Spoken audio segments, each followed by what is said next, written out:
Ma, alis na po ako. Papasok na po ako sa school. O siya, sige anak. Basta mag-iingat ka, ha? Sige, Ma.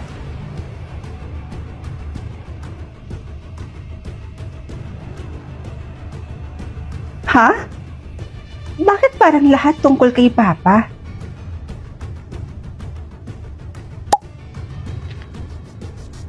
Hay nako, kaya naman pala maraming nanonood ng movie dito sa Loklok. Kasi yung mga movie dito, full movie mo na siyang mapapanood at libre pa. Isa pa tong Taxi Driver Season 3. Ang ganda palang panoorin ng movie na to, nakaka-enjoy! Ay, hi Bes, nandito ka na pala. Nga pala, kamusta yung mga tanong sa'yo? Okay lang naman, Bes. Medyo nakakapagtaka lang. Nakakapagtaka? Bakit naman? Tungkol pala saan yung mga tanong sa'yo? Halos lahat tungkol kay Papa. Ewan ko pero parang ang weird kasi. Ay nako, yung sa akin nga, Besh. Ang hirap nga din eh. Siguro hindi ko rin to kakayanin sagutin lahat.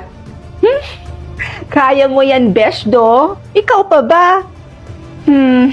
Sana nga.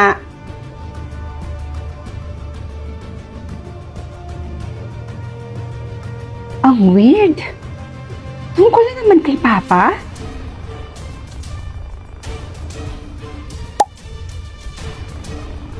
O basta hintayin mo ako doon. Ha? Siyempre wala. Ano pa naman tong klaseng tanong na to? Ha? Teka. Bakit mali?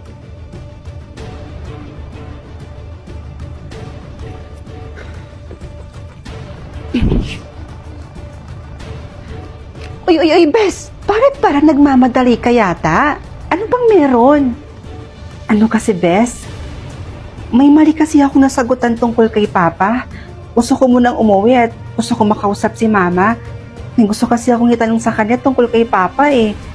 Medyo naguguluhan kasi ako. Ah, ganun ba?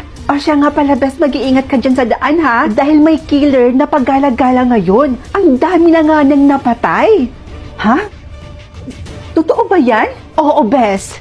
Kaya ikaw, mag-iingat ka ha? O siya, sige, Bes. Mauna na ako sa'yo ha. Ikaw, umuwi ka na din. Baka kasi ano pang mangyari sa'yo dito? Sige, Bes. Hindi rin naman ako magtatagal dito eh. Dahil uuwi na rin ako ngayon. O sige na. Babay na ha. Kailangan ko nang magmadali. Ingat ka ha!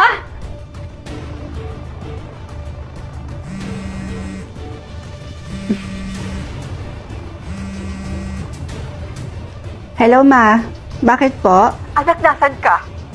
Anak, huwag ka muna umuwi dito sa bahay, ha? Pero, Ma, umuwi na po ako. Natatanaw ko na nga po yung bahay natin eh. Bakit po ba? Huwag ka na muna umuwi dito, makinig ka sa akin. Ito, anak, ha? Pakinggan mo ko. Huwag kang uuwi dito. Dahil nandito mismo sa bahay yung... Ma? Hello? Bes, si Joanna oh. Ha? Si Joanna pupunta rito. Hoy, Ina. Joanna, bakit ka nandito? Ina, mag-usap nga tayo. Nandito ka na naman ba para awayin ako? Para sisihin ako kung bakit ka napagalitan ni Ma'am, kung bakit hindi ka nakasagot sa recitation natin kanina, at kung bakit ako yung mismo sumagot sa tanong ni Ma'am sa'yo. Joanna, please lang. Tantanan mo na ako. Gusto ko na makapag-focus. Kaya please lang, tigilan mo na ako, parang awa mo na. Ang OA ng reaction ha? Ang daming sinabi. Hindi naman ako pumunta dito para awayin ka. So, hindi ka pumunta dito para awayin ako? Pumunta lang naman ako dito para sabihin sa'yo na makikipagsundo na ako sa'yo. Natitigilan na kita? At kahit kailan, hindi na kita aawayin pa. Totoo ba? Wait lang. Gagawin ko lang yon sa isang kondisyon. Kondisyon? Ano namang kondisyon yon, Joanna? Simple lang. Nakita ko kayo ng mga kaibigan mo na naglo-lotion. Nakita ko yung lotion na gamit mo is sobrang ganda at nagustuhan din yun ng boyfriend ko. At pinapatanong niya sa akin kung saan daw ba pwedeng makabili ng ganyang lotion. Ano? ito ba yung tinutukoy mo? Ay, pasensya ka na ha, nauubos ko na. Pwede mo ba sabihin sa akin kung saan mo yun nabili? Pero sigurado ka ba na kapag sinabi ko sa'yo kung saan to nabibili, titigilan mo na ako? At hindi mo na ako aawayin ulit?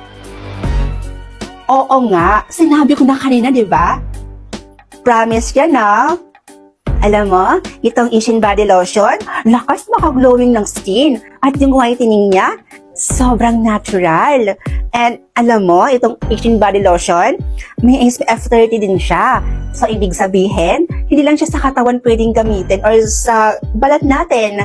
Pwede din siyang pang sunscreen. Lakas makaprotect nito sa araw. Wow! In fairness, maganda pala yung lotion ng Ishin na yan. Pwede ka lang umorder dito sa aking yellow basket. Dito. Yeah. Umorder ka dyan sa yellow basket ko. And, ayan, magkakaroon ka na. Sa'yo na lang to. Sigurado ka? Akin na to? Yeah. And from now on, friends na tayo? Okay. Thank you, Joanna. Sige, nalis na ako. May tatapusin pa kasi kami. Sige. Bye!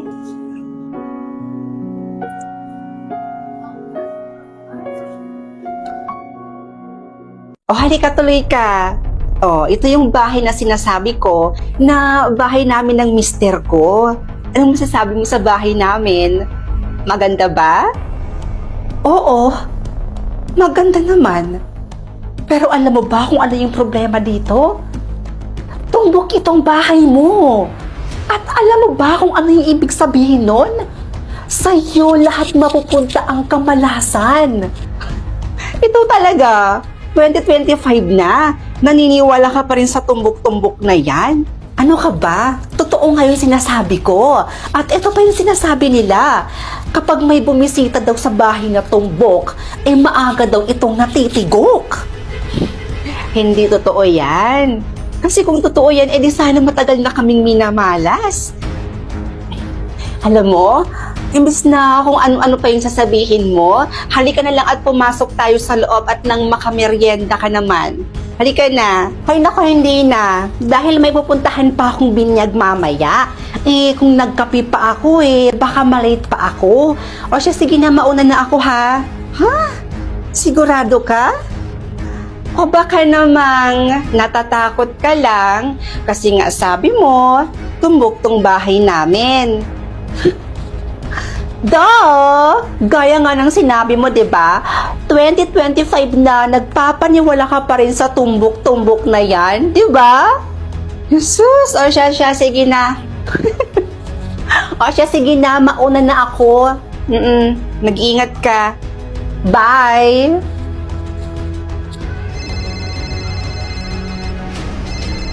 Ha? Sino to?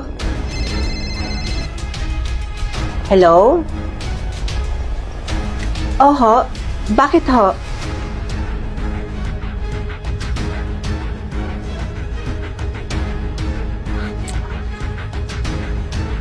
Halika na. Pumasok ka na sa bahay namin.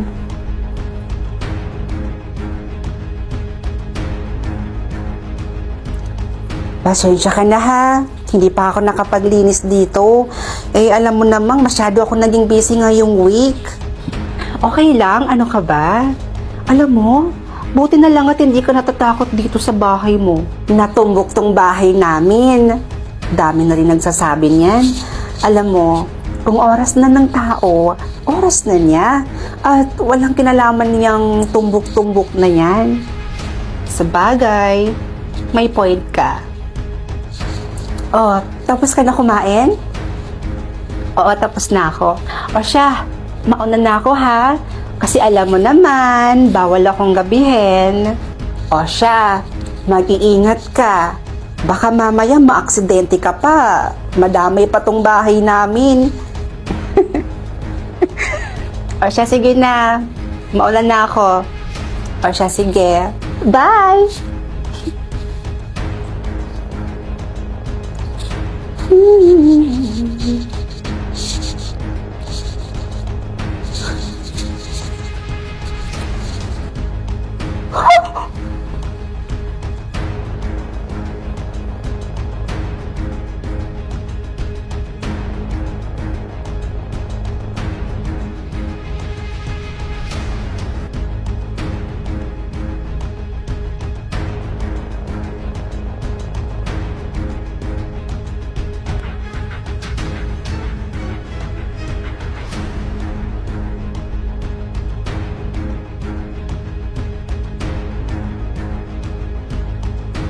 Diyos ko, Diyos ko, bakit ganun? Ano ba nangyayari? Bakit ganun? Lahat ng pinapapunta ko rito sa bahay namin, namamatay. Bakit? Hindi kaya totoo yung sinasabi nila?